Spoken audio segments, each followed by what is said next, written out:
The bus station smelled of diesel and cold rain when Michael realized he was holding the last ticket in his pocket like it was a fragile promise that could break at any moment. His hands were rough from years of labor, his shoulders heavy with exhaustion, and his heart even heavier with the quiet fear of how he would get home to his young son that night. The departure board flickered above him like an uncertain future, and the line behind him grew restless as the storm outside turned the city streets into rivers.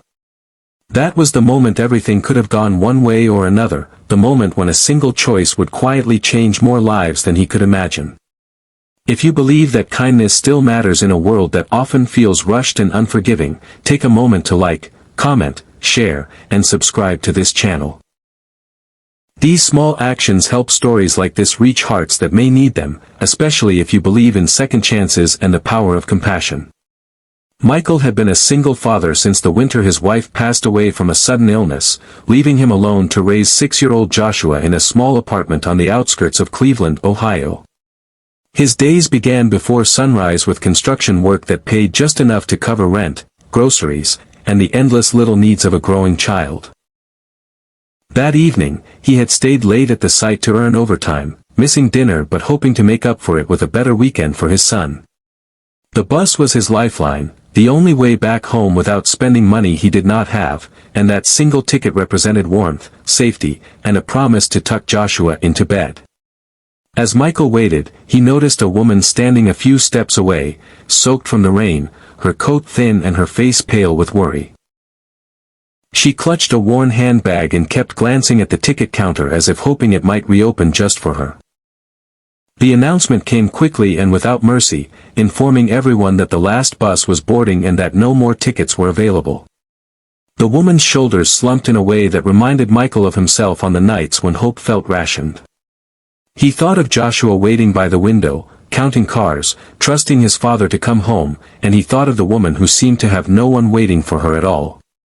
The choice tore at him, not because he was noble, but because he was human. He understood too well what it meant to be stranded, to feel invisible, to realize that the world would keep moving whether you were ready or not.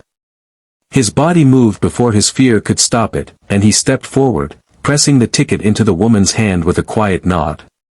He turned away before regret could take shape, knowing that he had just traded his certainty for uncertainty. As the bus doors closed and the engine roared to life, Michael stood alone under the dim lights, the rain soaking through his jacket, wondering how he would explain this to his son. The walk home was long and unforgiving, each step echoing with doubt. By the time Michael reached his apartment, his shoes were soaked and his spirit worn thin, but Joshua greeted him with the same unshaken faith, falling asleep soon after in his father's arms. The following days brought no miracles, only the steady grind of life, and Michael returned to work with aching muscles and a quiet acceptance that kindness did not always come with rewards. Still, something inside him felt lighter, as if he had honored a part of himself that refused to harden.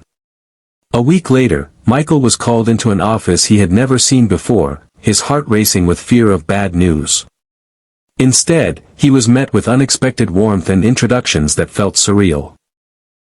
The woman from the bus station was there, dry, composed, and transformed by confidence. Her name was Sarah, and she explained that she was a regional director for a transportation foundation traveling incognito to assess community transit access.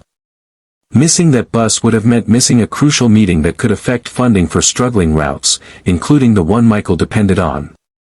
His kindness had not only helped her reach her destination, it had reminded her why her work mattered. What followed felt unreal to Michael, as if life had decided to breathe back into him after holding its breath for years. Sarah ensured that the Cleveland routes received expanded funding, stabilizing service for thousands of families.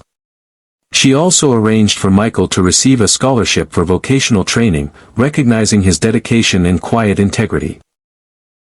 Months later, Michael stood in a clean uniform at a new job, earning enough to give Joshua the life he had always hoped for, while never forgetting the rain-soaked night that started it all. Just before the ending, please comment below and share what this story made you feel, because your words might encourage someone who is struggling in silence right now. Near the end of that year, Michael watched Joshua board a bus for a school trip, smiling with the same trust he had shown that night long ago.